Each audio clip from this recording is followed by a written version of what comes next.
India. नमस्कार, उदय India में स्वागत होगा। मैं हूं अंशुमान आनंद। और भारत में जो भोजन की परंपरा है उसका बर्तनों से बड़ा खास रिलेशन है। हम किस तरह के बर्तन में भोजन करते हैं ये तय करता है कि हमारा भोजन कितना स्वास्थ्यवर्धक होगा। और हमारे यहाँ कांसे और पीतल के बर्तनों में भोजन करने की परंपरा थी, जिससे भोजन की गुणवत्ता बढ़ जाती थी। तो हम इस वक्त उड़ीसा में हैं और एक ऐसे ही कांसे और पीतल की फैक्ट्रियाँ मौजूद हैं जहाँ पे कांसे और पीतल के बर्तनों का काम होता है और जिससे भोजन की गुणवत्ता बढ़ जाती है। यहाँ तक भगवान को भोग भी कांसे और पीतल के बर्तनों में ही लगता है। तो हमारे साथ मौजूद हैं इस फैक्ट्री के ऑनर। आपका शुभ नाम क्या है? राजेंद्र नंदी। तो राजेंद्र नंदी जी, कृपया ये बताइए कि कांसे और पीतल इसमें फ़र्क, सबसे पहले दर्शकों को ये बताइए कांसे और पीतल का फ़र्क क्या है? कांसे पीतल में फ़र्क यही है कि अगर आप मतलब कांसा एक हार्ड मेटल है और पीतल सॉफ्ट मेटल। मतलब पीतल में आप कोई भी चीज़ आप आकार दे के बना सकते हो, लेकिन कांसे का चीज़ हार्ड है और इसमें केवल भोजन करने के लिए मतलब यूटेंसिल दिया जाता है। ठीक है, तो उसमें खाने से मतलब शरीर में इम्यूनिटी पावर बढ़ती है, कोई नुकसान देता नहीं है। आजकल तो आपने देखा ही होगा कि स्टील का, नॉन स्टिक का आइटम भारी मात्रा में यूज़ करते हैं और जिसके लिए ये ब्लड प्रेशर और डायबिटिक का जो प्रॉब्लम है हर घर पे मौजूद है। ये उसका पूरा एकदम साक्षात उदाहरण है। कांसे का चीज़ में थोड़े थोड़े करके अभी लोग घूम रहे हैं और इसका भी चाहिदा दिनों दिन बहुत घट गया था, अभी फ़िलहाल थोड़ा ऊपर जा रहा है। बस यही फ़र्क है कि कांसे का यूज़ करोगे तो इम्यूनिटी पावर बढ़ता जाएगा और शरीर असुस्थ होने के लिए थोड़ा समय ले लेगा। अच्छा, ऐसा कहा जाता है कि कांसे के बर्तन में भोजन करने से जो भोजन रखा जाता है उसमें जो भोजन में टॉक्सिक पदार्थ होते हैं, जो विषाक्त तत्व होते हैं, वो कांसा खींच लेता है और भोजन को शुद्ध बनाता है। क्या ये सच है? हाँ बिल्कुल, यही है। कांसे के चीज़ में वो क्वालिटी मौजूद है, लेकिन जो पीतल का बर्तन बनती है वो केवल भगवान जी को प्रसाद चढ़ाने के लिए यूज़ किया जाता है। तो क्या कांसे में या पीतल में भोजन तैयार भी कर सकते हैं क्या? हाँ, पीतल में भोजन तैयारी कर सकते हो आप, लेकिन कांसे में आप मतलब तैयार नहीं कर सकते, क्योंकि उसमें हंडा नहीं बनेगा। बर्तन जो खाना बनाने के लिए, सब्जी बनाने के लिए जो बर्तन बनाया जाता है वो केवल पीतल से ही मतलब उसको आकार देके बनाते हैं, तो उससे ही तैयार हो सकता है। अच्छा, कांसे और पीतल का कॉम्बिनेशन क्या होता है? कितने परसेंट क्या मेटल मिलाते हैं कि कांसा तैयार होता है? कितने परसेंट में क्या मिलाते हैं कि पीतल तैयार होता है? कांसा और पीतल में एक मेजर चीज़ है कॉपर। कॉपर के साथ आप अगर जिंक मिलाओगे तो पीतल हो जाएगा, अगर उसमें आप टिन मिलाओगे तो कांसा होगा।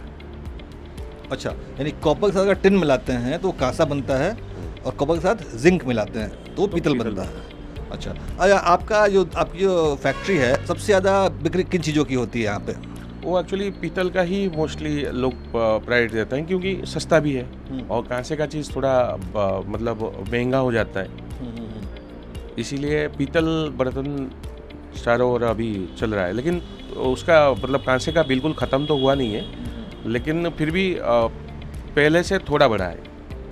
नहीं, हम पिछले दिनों देखा हमने कि हम भारतीय जो बर्तन थे पहले स्टील पर आए, फिर प्लास्टिक पर चले गए, लेकिन अब लोगों को समझ में आ रहा है कि स्टील और प्लास्टिक का नुकसान क्या है, तो वापस लौट रहे हैं। तो मतलब पिछले कुछ 10 सालों में कोई फ़र्क देखा है आपने कि आप सेलिंग पे अपने? 10 साल नहीं, मैं तो बोल सकता हूँ कि कोरोना के बाद लोग बदले हैं। जैसे कि कॉपर का बर्तन भी यूज़ करते हैं, पानी पीने के लिए जग, बोतल, और जो है कांसे का चीज़ मतलब खाने के लिए रेगुलर बेसिस में खाने के लिए यूज़ करने लगे हैं अभी।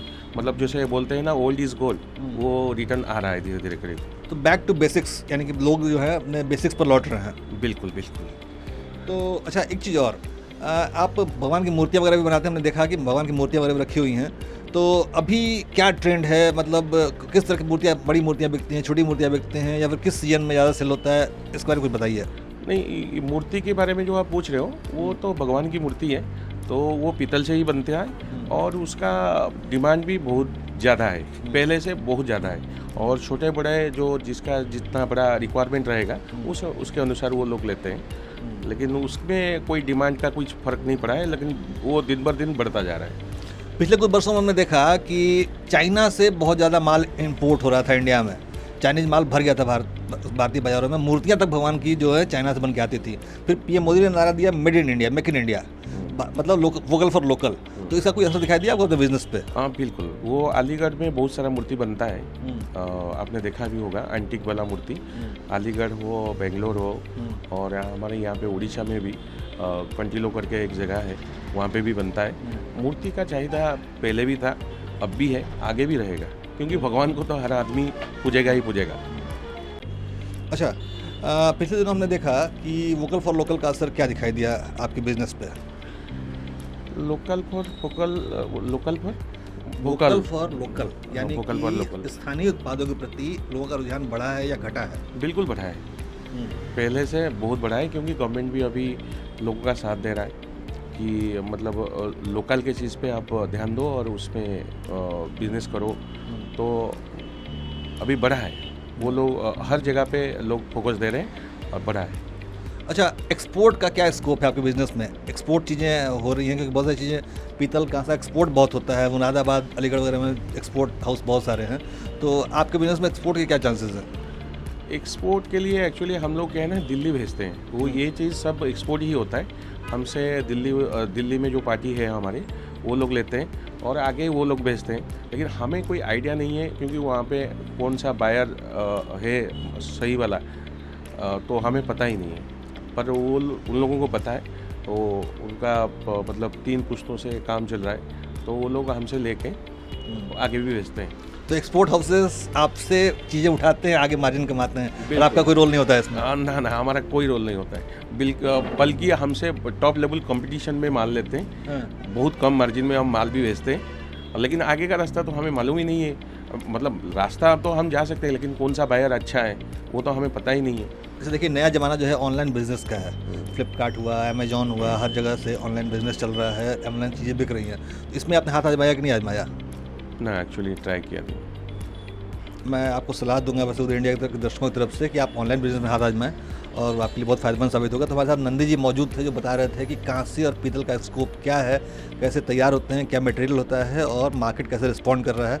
हम उदय इंडिया पर ऐसे ही आपको भारत के जो लोक संस्कृति है, लोक परंपराएं हैं, और जो स्थानीय कारीगरी है, उसकी झलक दिखाते रहेंगे। बहुत बहुत धन्यवाद।